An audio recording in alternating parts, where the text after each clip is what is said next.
made I've offered some professional and perhaps some emotional energy toward the issue of languages in our respective communities, in our respective territories. I sometimes think of language as being one of the proxies for understanding Indigenous consciousness, the understanding of languages being a gateway towards understanding that proxy, certainly. And I grew up in Kahnawake, and if you know the journey towards language reclamation and protection, I like to think Kahnawake is one of those communities that had a very bold community-based approach towards preserving their languages. I know there are others around, but I'm from Kahnawake, so I'm going to big that up a bit. Engaging people in community in protecting the language is really quite important. I know we're on different tracts of that journey towards language protection, language reclamation, and celebration. So, and it's a great honor to have today's keynote speaker speak about this issue, about Indigenous languages. Stumalcum, Dr. Ronald Ignace is a member of the Sewapum Nation in interior British Columbia and Canada's first ever Indigenous Languages Commissioner. He was elected chief of the Skitchin Indian Band for more than 30 years since the early 1980s. He also served as chairman of the Shuswap Nation Tribal Council and president of its Cultural Society, where he initiated a broad program of research and reclamation of Sewapum language and culture, including an innovative university partnership with Simon Fraser University. He holds a BA and an MA in sociology from the University of British Columbia and completed a PhD in anthropology at SFU in 2008, with a dissertation on Sewapum oral history. He has written or co-written numerous articles and book chapters on the history, ethnobotany, language, and culture, including the epic Sewapum people, land and laws, a journey through 10,000 years of Sewapum history. From 2003 to 2005, he chaired the Ministerial Task Force on Aboriginal Languages and Cultures, and from 2016 to 2021, co-chaired the Assembly of First Nations Chiefs Committee on Languages, where he played an instrumental role in the development and passing of the Indigenous Languages Act 2019. Raised by his grandparents, Sulyen and Edward Ignace, and despite being taken to Kamloops Indian Residential School for several years in his childhood, Ron is a fluent speaker of his language and has more than 60 years of practical experience in traditional skills on the land. With his wife, Dr. Marian Ignace, Ron was awarded the Governor General's Award for Innovation in 2019 for their decades of collaborative research involving Indigenous peoples and communities. He is also the first recipient of the 2024 Inspire Award specific to language, which recognizes his decades-long leadership in the revitalization of Indigenous languages. Please join me in welcoming Ronald Ignace.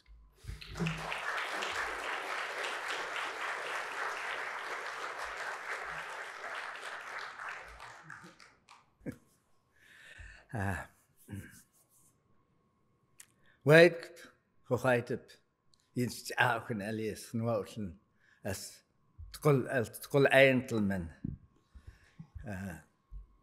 I'm pleased that we're all here, all gathered here today on the traditional, ancestral, and unceded territory of the Musqueam, Squamish, and Tsleil-Waututh territory. And to them, I want to say this. Unachum yins achus nuchentach kuchas ulchskuchanachit. As Kulminstem tken ha as Chiam stem as Hochaita Kalmuchus Slachmams as tken ha as ustem as Buchentem to Holtens as Slilchstem as Jets as Slout and Elliot mich. To you, to those nations, I think I'm honored for you to allow me to come into your houses and to talk about how we may be able to work together and respect and honor and understand traditional knowledges of Indigenous peoples across this country, and how we may be able to work together to breathe life back into the Indigenous languages that are languishing across this land, and to stand them up in their rightful place in this country. To you, those nations, Kukstakuk, I honor you. Thank you. And I'm honored to be here today, and I'd like to thank the Royal Society for this opportunity. I'm nervous.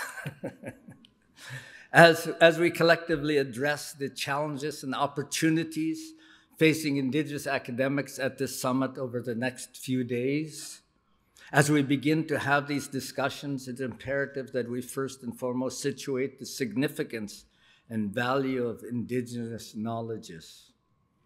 Indigenous traditional knowledges, or more aptly, since we've become, since in what became Canada, some 70 languages, each within their own ways of embedding and transmitting knowledge is concerned, we should speak of knowledges to represent the ancient scientific knowledge derived from the experiences and gathering knowledge on homelands, and the wisdom that comes from the knowledge gathering over hundreds and hundreds of generations as our ancestors lived on our planet and lived through times of intense climate change, however not caused by humans though. Huge changes to livelihood. Indigenous traditional knowledge and wisdoms predate Western scientific paradigms by thousands of years. In the short time we have together this morning, I hope to share with you the inextricable link between Indigenous languages and our traditional knowledge systems.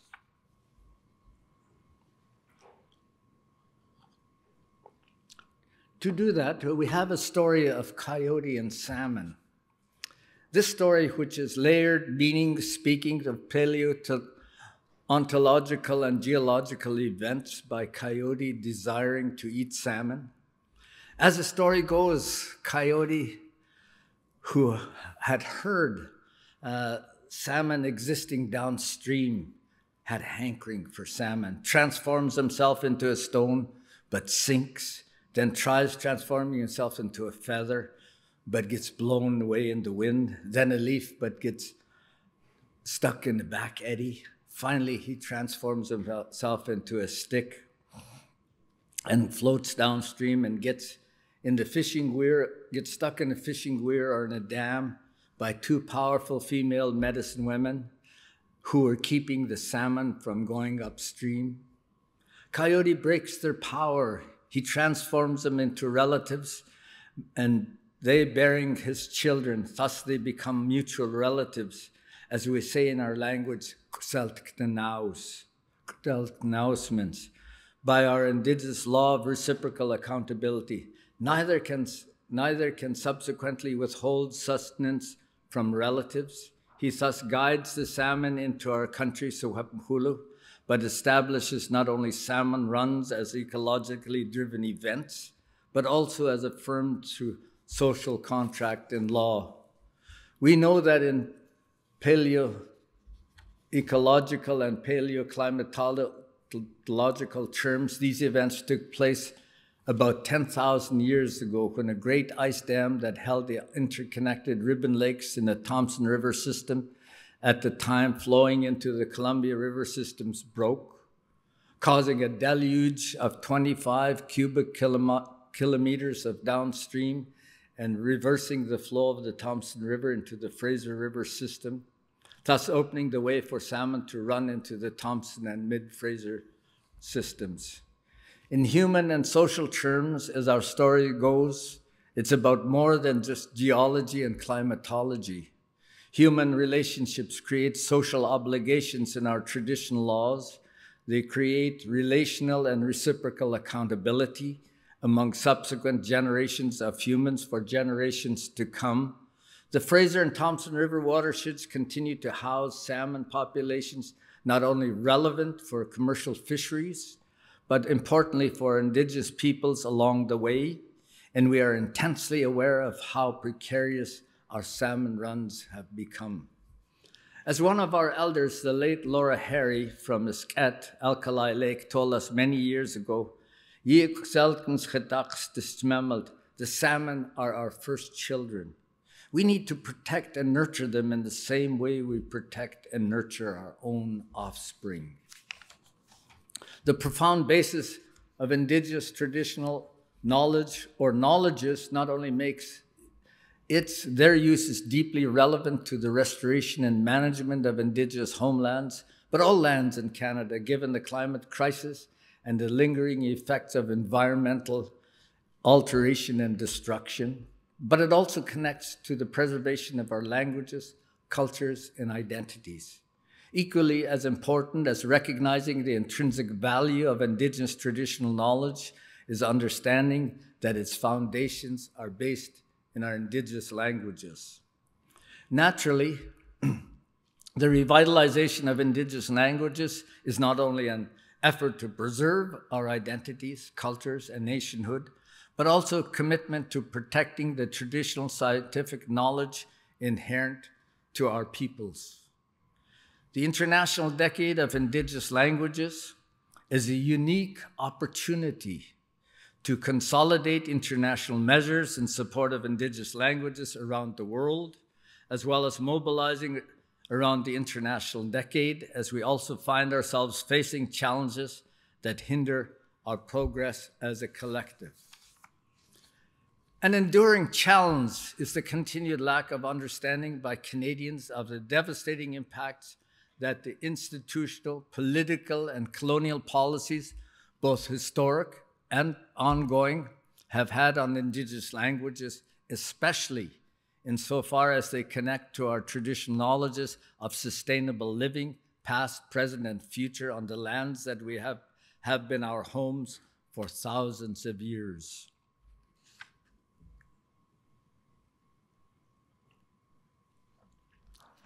As we commemorate and honor the National Day for Truth and Reconciliation, thanks to Murray Sinclair, my hat off to you, my friend. Not too long ago, it's important that we acknowledge and comprehend the impacts of colonial and racist policies enacted by this country on Indigenous peoples, aimed to destroy our deep connection to our knowledges and existence on our lands. This reflection is crucial if we're to set on a path of reconciliation together. To frame this reflection adequately, I'd like to share some of my personal story as a survivor of the Kamloops Indian Residential School and my journey of becoming the first Commissioner of Indigenous Languages in Canada.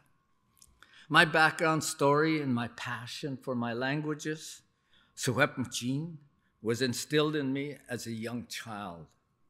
My great-grandmother, Sullian, who was born in the 1880s, was a medicine woman and the anchor of our family. She claimed me as hers when I was an infant. She refused to speak English, so I was fully immersed in Secwepemctsín from a very young age. Before Sullian left me, she told me to go out into the Sema world, the white people's world, and learn all I could and one day come back and help my people. So I made it my mission to fight for our languages. Despite being forced to attend Kamloops Indian Residential School, where I wasn't allowed to speak my language, I resisted. I retained my language by thinking in Secwepemctsín. This gift was imparted to me by my great-grandmother. They couldn't beat me for what I thought. The day I was taken into that school at age 10, and when the doors slammed behind me, I was so overcome, I cried a gut-wrenching cry, sensing this traumatic change was going to be life-altering. My senses were right, and I ran away a few years later before the completion of my 8th grade. My memory, the time I came to my senses, of the period of the time in our language is what we call Tlachamwil.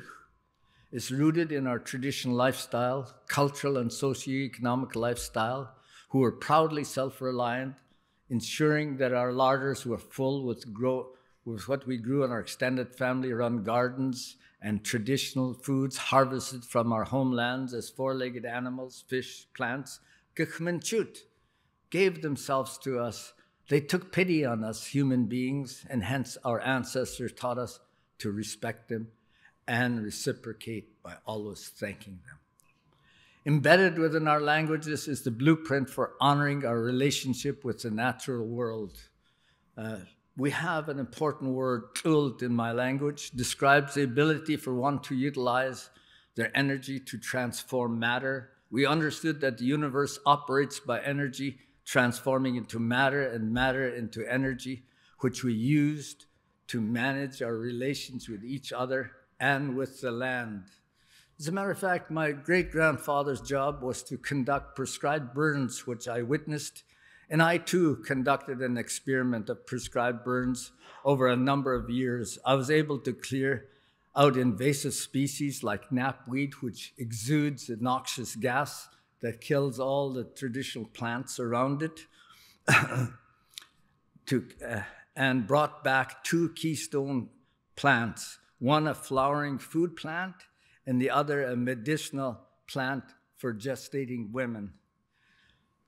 In conjunction with this is another word, khansk, meaning if you disrespect Mother Nature, she will turn on you. However, if you respect the land will take care of you and bring us back to the law. And this brings us back to the law of reciprocal accountability rooted in respect. The laws related to managing our lands, resources, and relationships are rooted in our traditional knowledges and, by extension, our languages. The residential school forcibly removed children from their families, communities, nations, and land to assimilate them into a Canadian population. The colonial powers knew that the intergenerational transmission of place-based knowledge through our languages must be cut if the program of assimilation was to succeed. No longer were many people able to speak our languages that gave voice to our teachings on self-reliance and our spiritual connections with the world. Many of these voices lost once spoke of histories and our rights and our connection to the land and its resources.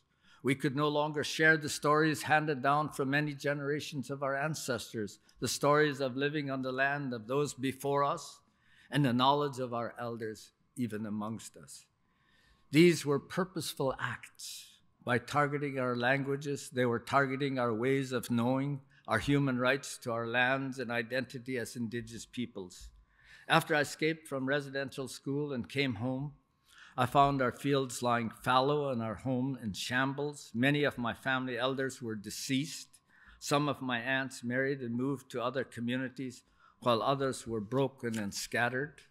My hardworking parents died penniless of alcoholism on Skid Row. My mother was found in the Vela rooms at Carroll and Hastings. In large measure, the residential school had done its job. We as residential school survivors are often lost between 2 worlds. We were forced to grow up devoid of our traditional spiritual practices and deeply impacted by historical and ongoing colonial systemic racist policies.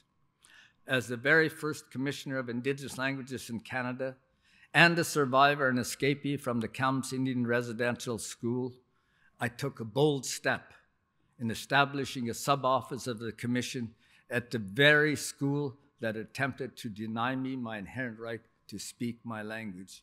I went back there stating, I am running no more, and we are here to stay.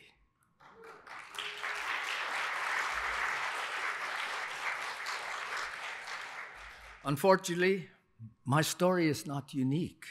This story is of many Indigenous peoples across this country. Currently, there are over 70 different Indigenous languages in this country, but most are merely 2 generations away from becoming extinct, when once we were all multilingual peoples. Despite the reverberating impacts of the deeply embedded colonial and racist policies and laws, there are unique opportunities for us to act, coinciding with the International Decade, which can be leveraged to uplift Indigenous languages in this country. Indigenous languages were how Indigenous children acquired their place-based and cultural knowledge, which was transmitted from our ancestors for thousands of years.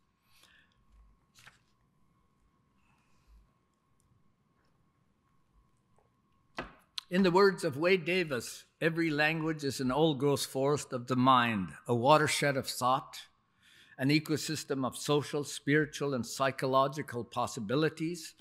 Each is a window into the universe, a monument to a specific culture that gave it birth and whose spirit it expresses.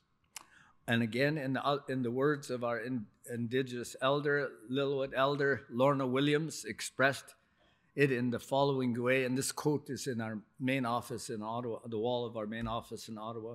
You're not learning a word, you're learning a world. Language reclamation is about expanding the diversity of our knowledge, because language is an expression of the accumulated experiences of people.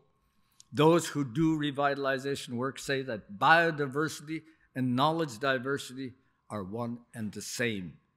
It's a work that makes our world better.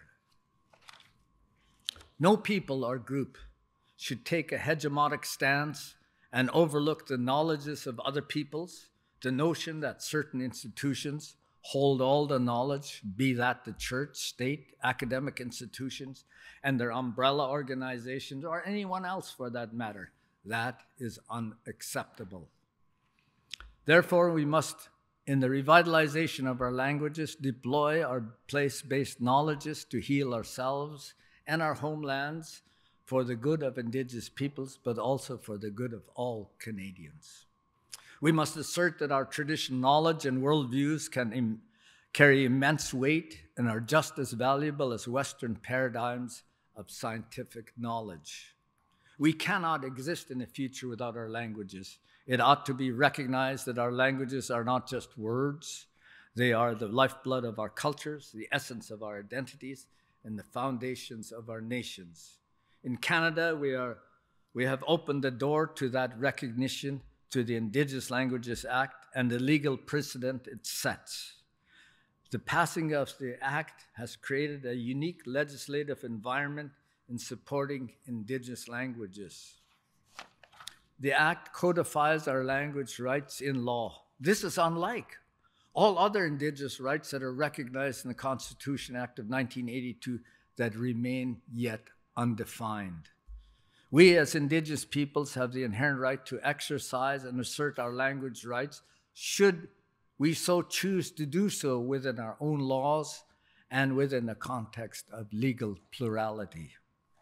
The road to creating the Indigenous Language Act was not without its challenges, but on National Indigenous Peoples Day, June 21st, 2019, it became law.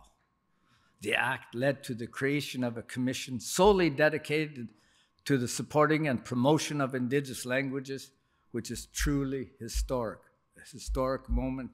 As a matter of fact, when we issued our report in the 2005, we said, if Canada goes down this road, they'll be taking a giant step towards humanity and human rights of Indigenous peoples, and we're grateful for that.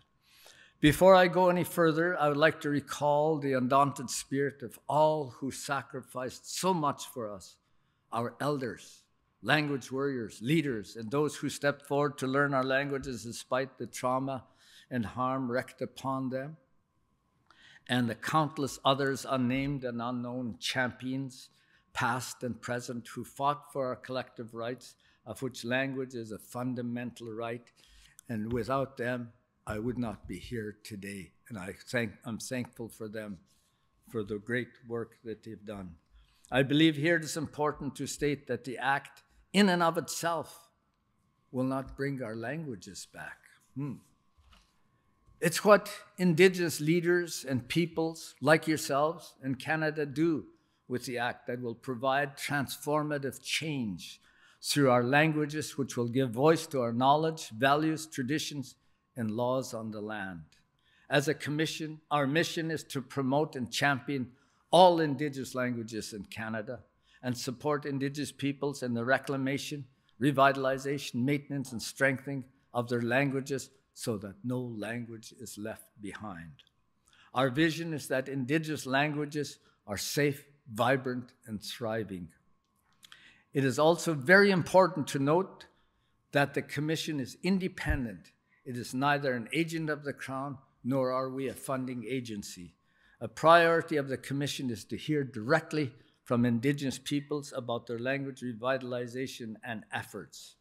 Since 2021, we have responded to invitations to speak at events engaged with Indigenous leaders, organizations, communities, academic institutions, Crown corporations, senators, members of Parliament, and parliamentary institutes, to name a few. Over the past year, the Commission has traveled to various nations, Inuit, Métis communities, to interview language speakers as part of a language documentation project. Starting in September of 2023, we also held our first national event in Kamloops, followed by a series of language gatherings across this great country. We heard empowering stories at the gatherings where groundbreaking work is taking place. It demonstrated to us upfront how we can turn the state of our languages around if we have the right resources, institutional support, and determination. As part of our mandate, we are currently undertaking research to understand the health and status of Indigenous language across Canada and the quantity and quality of funding for Indigenous language initiatives. Furthermore, the Commission's work on Indigenous language immersion and teacher training closely aligns with the International Decade of Indigenous Languages objectives of ensuring that qualitative and inclusive education is available and acceptable in Indigenous languages. Time and time again, we are hearing that the absence of training for Indigenous language immersion teachers, coupled with a lack of certification and accreditation pathways, impedes the preparation of Indigenous languages immersion teachers. Indigenous language fluency and proficiency programs, together with specialized immersion teacher education programs, are essential to address the unique needs of Indigenous language revitalization efforts. How can we ensure our children are fluent in speaking their languages in the future without the proper means to teach them? This is deeply concerning to us. Our languages were never envisioned in this country to exist, let alone be taught, and this is reflected in the systemic racist policies and structures. This means that Indigenous languages are not a true teachable subject, since they are not meaningfully incorporated into formal education systems. From my experience in BC, 15-minute lessons a couple of days a week are not producing fluent speakers and never will. Fluency in immersion teacher training is not funded nor valued, even though our languages are unique to this land and are not being taught anywhere else in the world. This should not be a reality because we now have the Indigenous Languages Act, international legal mechanisms like UNDRIP, Article 13, our language rights, and 14 on the rights to education in particular, that affirm and uphold our inherent right to our languages. We aim to bring together experts from across the country, ministers, educators, university presidents, teachers, institutes, to build a roadmap for a whole of Canada approach in solving this issue. To date, we have spoken to provincial governments, BC in particular, Manitoba and Nova Scotia, to teachers' federations, universities, and others who are now our allies in championing a roadmap. The intent is not to reinvent the wheel, but rather learning from existing approaches. The framework of walking on two legs is a practical application of Indigenous traditional knowledge in a way which advances reconciliation in all areas. Rather than perpetuating colonial approaches of seeking to integrate Indigenous knowledge and practices into education systems, through this work, we are challenging the people to take up the framework of walking on two legs and reimagine the role of Western education systems as a leg to balance on and be guided by Indigenous knowledges and worldviews, guided by the moral compass of Indigenous societies and our cultures and histories. This is about intergenerational transmission of our languages by adapting, not adopting, the most promising practices into their learning and teaching frameworks, which is rooted in indigenous knowledge and worldviews. Advocating to have teachers trained in ways that aligns with indigenous ways of knowing and being can support the creation of a new critical mass of younger speakers. These youth will be the torchbearers of our languages and be supported by the cherished elders we still have, along with the recorded knowledge of elders who have left this world. Therefore, we will continue to reach out, build relations, bring people together, work with any potential partners like yourselves within our mandate to support Indigenous peoples' work on language revitalization. And while I acknowledge that Canada must operate with fiscal prudence, it must not come at the expense of Indigenous peoples and our languages. The government can no longer turn away from the reality that the current state of Indigenous languages is a direct result of a historically targeted government policies and practices of assimilation, which will require transformative change if we are to achieve reconciliation. A key pillar of economic reconciliation is ensuring that Indigenous peoples are included in Canada's economic prosperity and benefit directly from opportunities. Subsequently, access to economic growth and opportunities are also a central objective of the international decade. This translates into the need for long-term, adequate, and sustainable funding of projects, initiatives, and ecosystems which ensure the prosperity and well-being of Indigenous peoples and communities. Our languages and their transmission are an integral component of not only the prosperity of Indigenous peoples, but also of this country. I have brought this issue forward to the Prime Minister, the Ministers of Finance, and others, imploring them to continue the work that has been by their government to secure a future where our languages are valued, respected, and protected, a future where meaningful reconciliation can and must be achieved. A whole of Canada approach is crucial in achieving the objectives of the international decade, UNDRIP, and Canada's own legislated frameworks, because what Canadians and Indigenous peoples do in support of each other will bring healing and inspiration, not only to Indigenous peoples, to us all.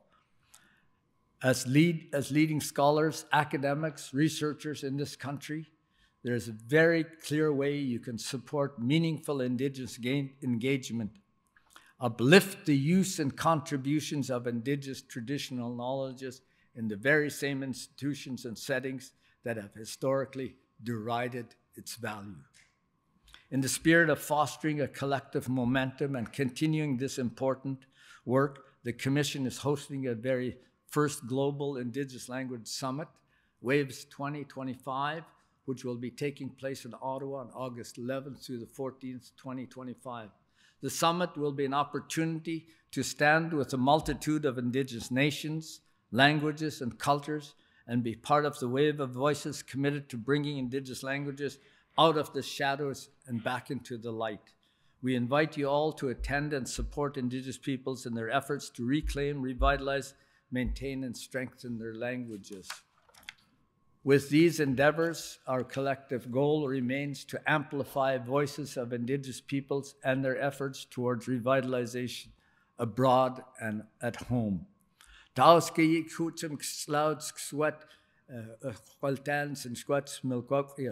my Aunt Mona would say, no longer should our languages stand in the shadow of others. The Commission thanks you for your work you do and what's to come in the future, together, united and strong. Kuksetem. And have a good day and a good conference.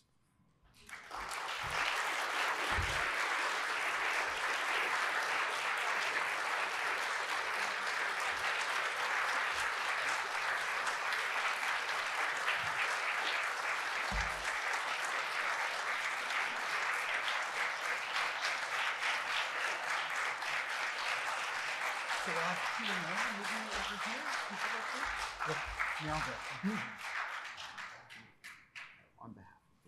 Oh. If you can go right in the middle.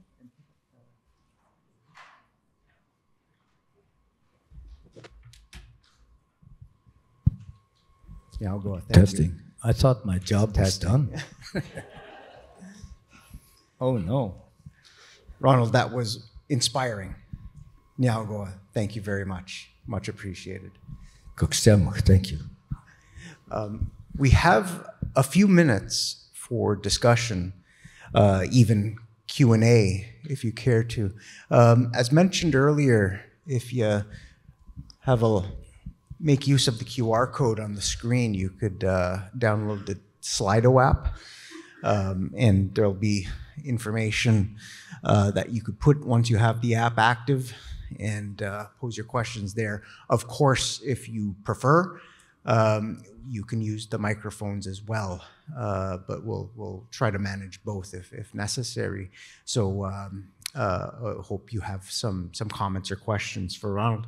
I hope I can open this discussion a little bit, because Ronald, you made mention of, let's say, early learning through effective teaching, programming in schools and such, something that I'm quite interested in. A survey through my work in Indigenous language education shows that, at least in the regions that I've had a good look at, there's still precious few what I would call robust Indigenous language programs in schools. Now, I suppose the devil's in the details when I mean by robust, but those sort of programs for which the local language is the principal means of communication, the principal means of learning, and perhaps most importantly, bringing to life the worldviews that you cited Lorna Williams, who I really enjoy and have gotten to know over the last few decades, and her view that what's resident in the language is not just something that you could come to understand in English or another language, but really it is the worldview, the perspective that's resident in there. And there are times when I think that we don't turn our attention to that exercise well enough. It's really about coming to understand what a word in English means in the local Indigenous language. And that's as far as the conversation goes. I'm wondering if you share that observation and what sort of things that we can do in order to support the worldview being a part of the experience of language reclamation. Well, I think there's much that needs to be done. You know, the establishment of the Indigenous Languages Act and the Commission has been a great step in allowing Indigenous peoples to come out and begin reaching out to Canadians across the country to see how we can work together to establish and strengthen and stand up our languages in their rightful place in this country. Because unless we can live harmoniously with each other and recognize each other's as values, that's the only way that we can truly create a country, like my chief said, who reached out in 1910 to Sir Wilfrid Laurier and said, let us work together to build a country that is great and good. And it's through working together and recognizing and respecting each other that we will be able to truly accomplish that dream and aspiration. Right, yeah. And I think the older people in the communities I've been a part of, certainly mine, appreciate those approaches. Even though they don't put it in a learned way that you did, they do appreciate how those aspects of local Ungwehue Indian knowledge is resident in the language. And sometimes you'll enter a public space back home, and there's some older people in the community, and you can sense that they're thinking, or they come out and ask, you know, or test you, how well are you engaged with the language? And by posing those questions or going into that direction of conversation, they're asking you something else. How close are you to that, let's say, call it a worldview or perspective? Can you rephrase that question? That's not a question. That's a follow-up to your Okay, comment. So, thank you. we have some questions coming in, so I'm going to be looking at that. But if there are some who wish to speak via the microphone, we invite you to do so. So I'll do Marie. Oh, Marie's on her way. Go ahead, Marie.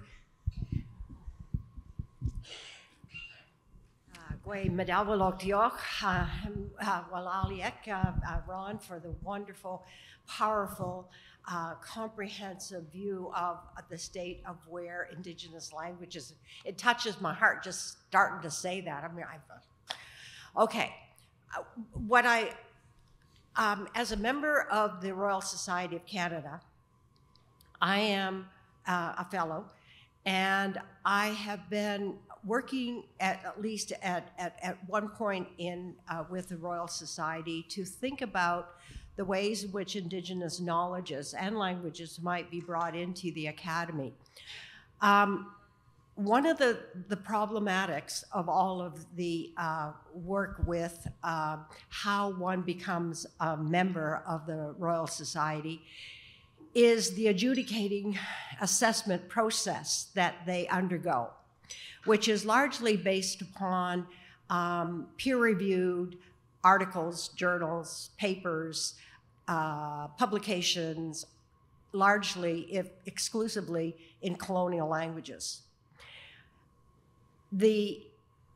What we need to do is to create an Indigenous knowledge way of assessing scholars whose work in Indigenous knowledges are embedded in the very kind of excellence that we understand within Indigenous communities and languages and knowledges. What might a process look like for assessing Indigenous knowledge and language excellence?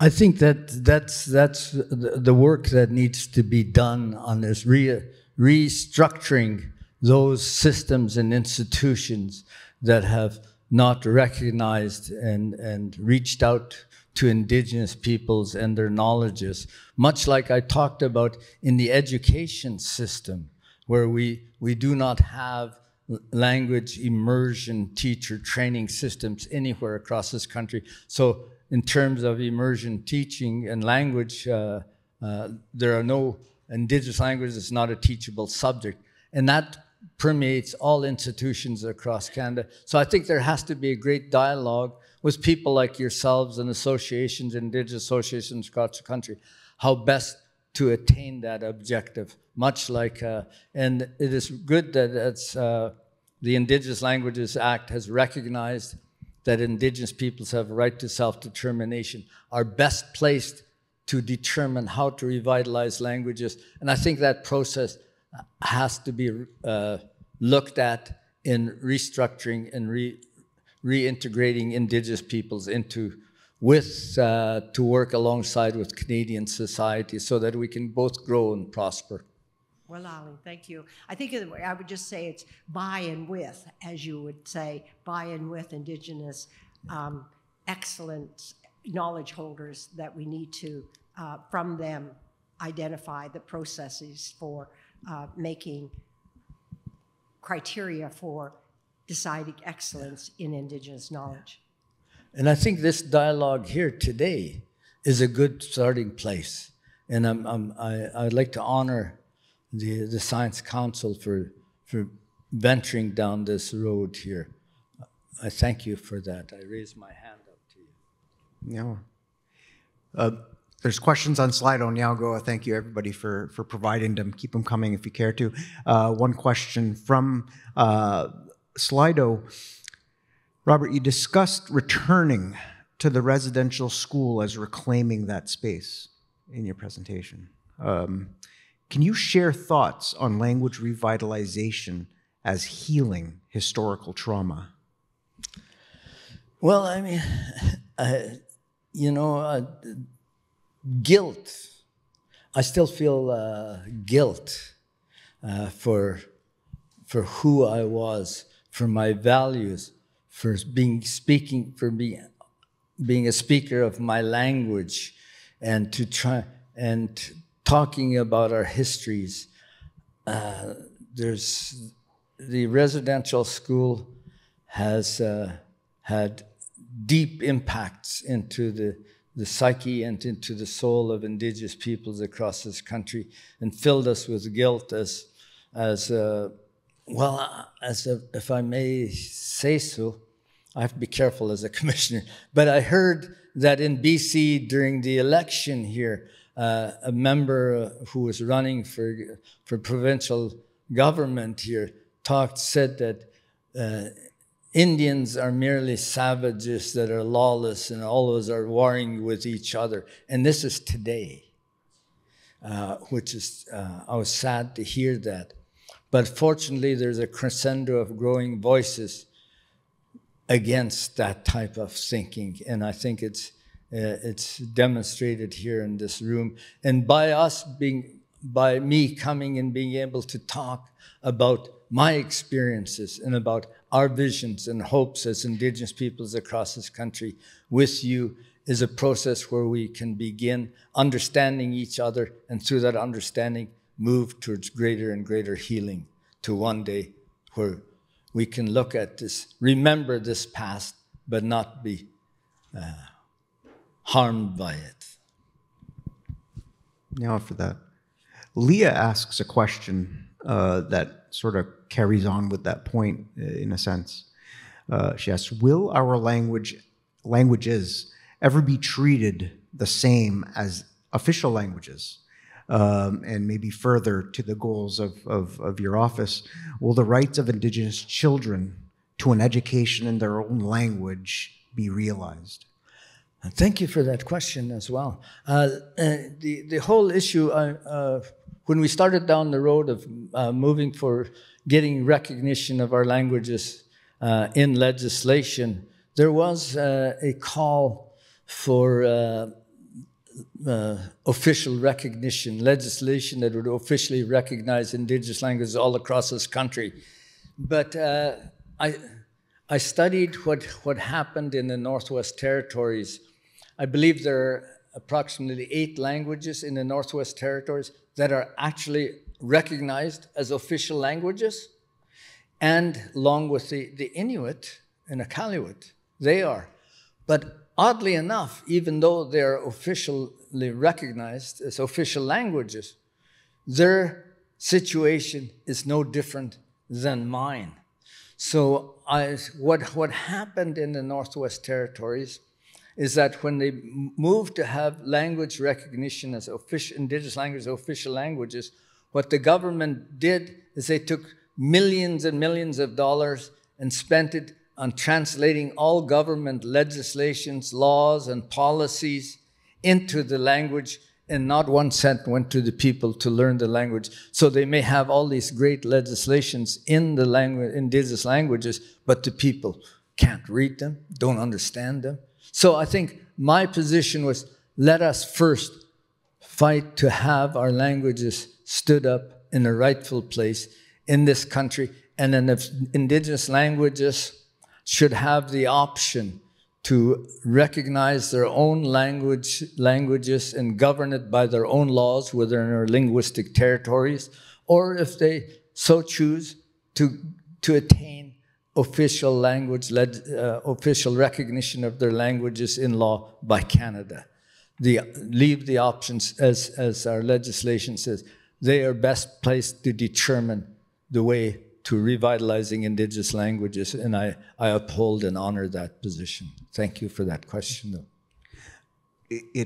There was a point in your presentation related to that where you had said something like this, that 15 minutes of language interface, maybe recitation of a certain set of words isn't going to help that much protect. There's a lot more that needs to be done. One person on Slido asks, what would effective learning of Indigenous languages look like to you? So with a view of enriching it for young people, is there anything more you could say to build on that? Well, I had, in 1989, After I graduated in 1982 from UBC, and went home, and I saw the education system. I said, wow, wouldn't it be great if we had our own education system? And so, I found it difficult to study in a huge university such as that, and we felt lost and alone. And so I thought the best way for us to get ahead in this world is if we go to a university and we bring the mountain to the people as opposed to bringing the people to the mountain. There we can better, that's where the language our knowledge is place-based knowledge, and our languages comes from our homelands and on our lands. So that is the best place to learn and revitalize our languages. And so we successfully operated a program of partnership with Simon Fraser in which we set up our own oversight over the type of courses and teachings and that we wanted to. And when we did that, the elders in our community said, hey, we heard you guys set up a school, and we set it up, by the way, in the girls' dorm in the Kalms Indian Residential School. And the elder said, we want to come in, and we know the language, but we want to learn how to read and write the language. And so we said, welcome. And they came in. While they were learning how to read and write the language, they were also assisting the students to learn how to speak the language. And those younger people were teaching them about reading and writing. So it's a great relationship that developed. And those elders went home during the 90s and later on in life to become the teachers of our schools and our community. Unfortunately, because there is no immersion languages teacher training program anywhere in this country, we were not able to create a new cohort of immersion language teachers to replace them so that they could carry on the work that the elders had did. And so now we're back to square one. And so this is why the Commission is focusing on establishing on immersion fluency programs, as well as immersion languages teacher training, so that we can create those cohort of speakers. There must be, it seems, a political dimension to advocating for Indigenous languages across the territories. And there's a number of questions on Slido that point to just this. Just to honor some of them here as quickly as I can, one person asks, now that we have the Act, how do we leverage the kinds of funding streams available that other languages like French enjoy for such things as education and media, things of that sort? I'm wondering if you can respond to that, but describe the ethos of having to interface with others in that way. Well, I think there's, we've been fighting for funding for our languages, but one of the things, yes, resourcing of Indigenous language revitalization is important, but if today a pile of money was dumped on my community, let's use my community as an example, there would be no way we could utilize that funds because the systems mitigate against us having the capability and the capacity to utilize those resources to teach the language in a manner that it ought to be taught. So this is why the systemic racist policies and laws across this country have to be and must be transformed. Then we can begin moving forward with greater and greater success. Now for that. I'm wondering about your optimism for higher education in this way. So, for instance, one person asks, Juliet asks, how can the work of academics in specific fields, such as the sciences, and that stretches into all manner of different areas, what can they be doing to learn about Indigenous language and knowledge, which was an important part of your presentation, and how can that be recognized as a valuable asset in the Academy? Well, in my presentation, I gave examples of the type of knowledge that we've had. My wife and I wrote the 10,000-year history of the Shuswap people on our homelands. And we were able to do that through the oral history that is a legacy of our ancestors left for us. Can you imagine? I mean, today, because I've gone to residential school, I can't remember. If you introduced me your name, 5 minutes later, I would forget. But remembering things down to the ages is a technique and a strategy that our people had to use and practice and train for, and learn from experiences on the land about how and what not to do, about reciprocal accountability as a fundamental law of how we treat each other is important if we're to survive. You know, that we need to begin not fearing Indigenous knowledge, but looking to understand it in greater depth.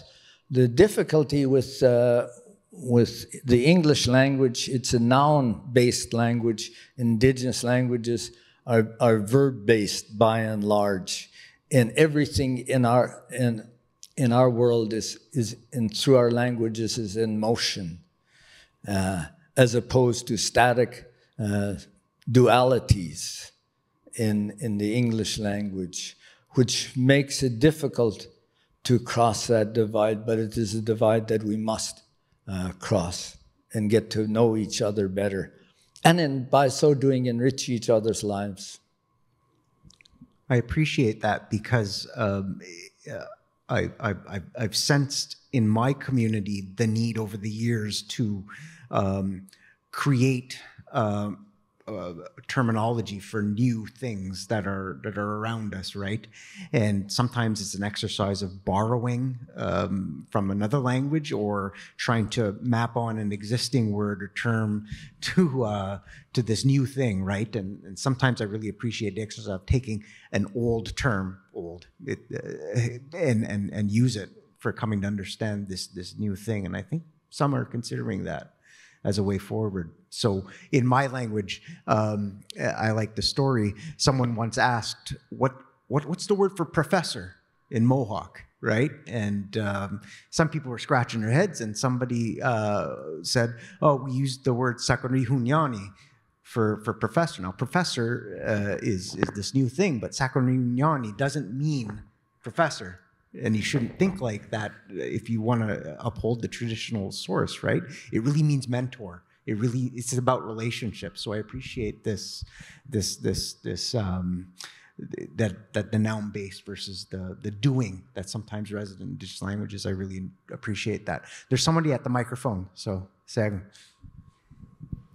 Wait, Hohaita Panina Sarah Lynn Harding and Squest. Hello, my name is Panina Sarah Lynn Harding. My mother is Doreen Johnson, and we are from the Eskedum. We belong to the Eskedum Hulu. And Ron, I want you to know that the book that you and Ronald Ignace have shared with the world and the work that you did on documenting the Secwepemc people, land, and laws is contributing greatly to my doctoral dissertation. So I'm working on documenting how the Eskedum people experience place within our traditional territory, within our part of the stewarded Secwepemc. I'm also trying to teach myself our language while working and living in Daketh territory, and specifically in Lheidli T'enneh territory. So it's been a bit challenging.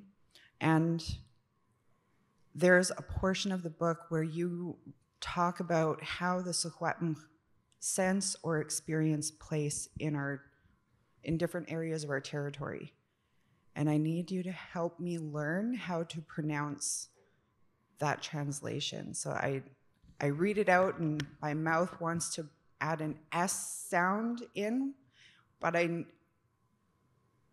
so close, I think, to being able to pronounce it properly. So when I'm defending my dissertation in like a year from now, I'll be able to say the phrase. I'll be able to say it in our language and speak, so our ancestors hear it in Dakheth territory as well. So it's Rat Stilachum Goch, I think. But I'm trying to talk to that Secwepemc experience of place, that Shuswap sense of where we are in our territory.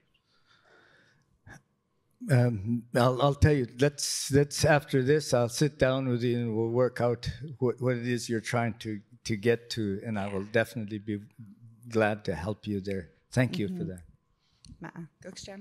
Yeah, for that. I'd like to just pose one final point, and I'm wondering if you could comment upon it. And then we'll have to close off for a break, and then we'll have a health break for a few minutes. Many communities have really been concerned about protecting the way their communities are understood through their community names and the meaning behind them. So I come from a place where Ganawage wasn't always known as Ganawage according to the people outside the community, and they had a transliteration of sorts.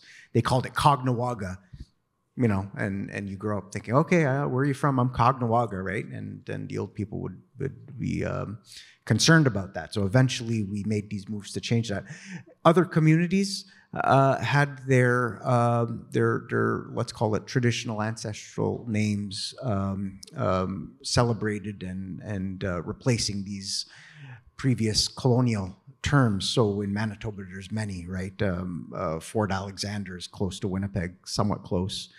And they had their name changed back to Zagin, for instance, right? There's a lot of movement towards those things. So I guess the way we refer to ourselves, if I may say ourselves or communities, is really quite important.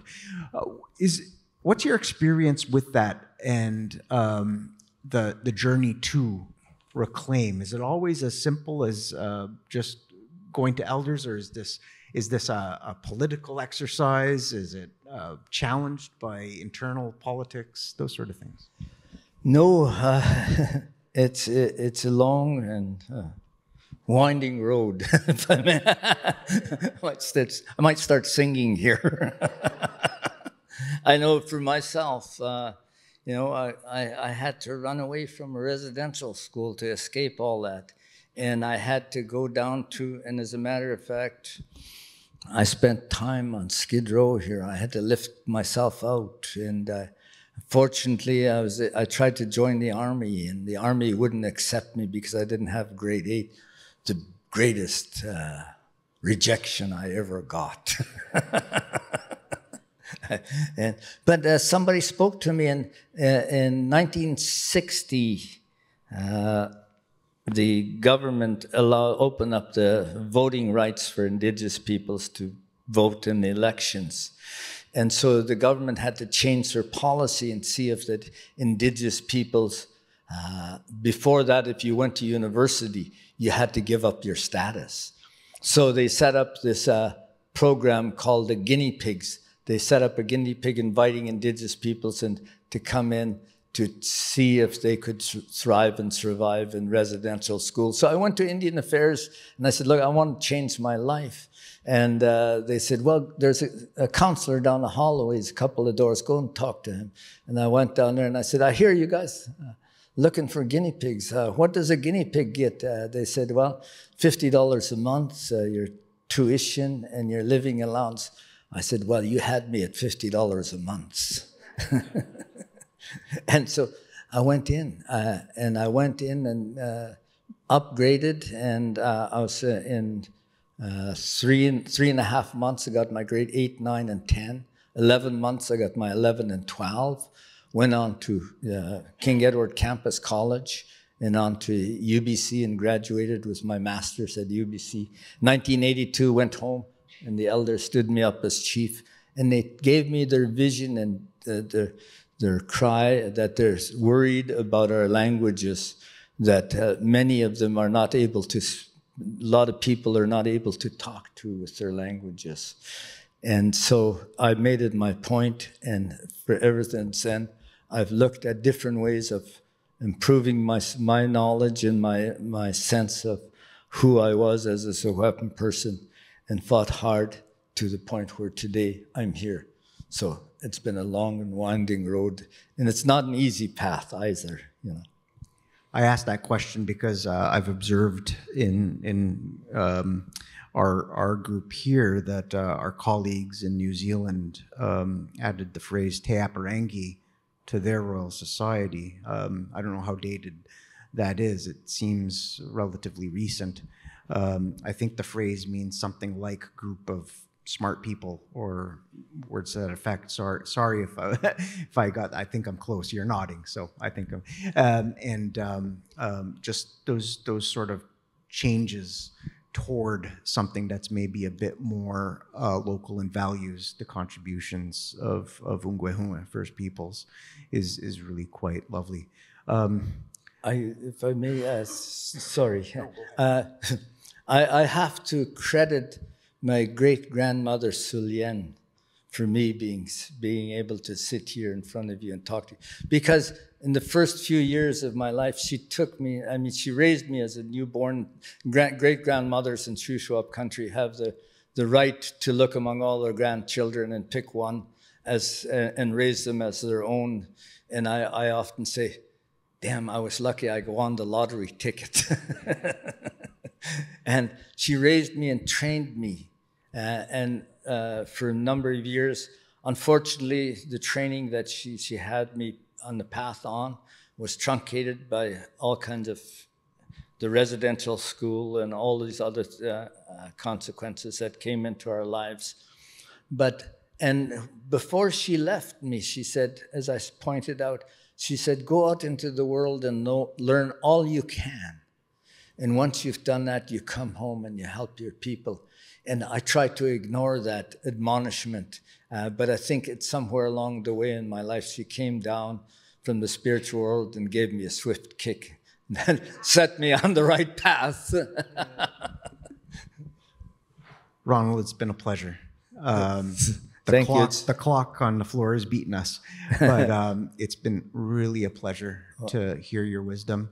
I hope everybody here will join me in saying, Nyangoa, thank you very much for your contributions.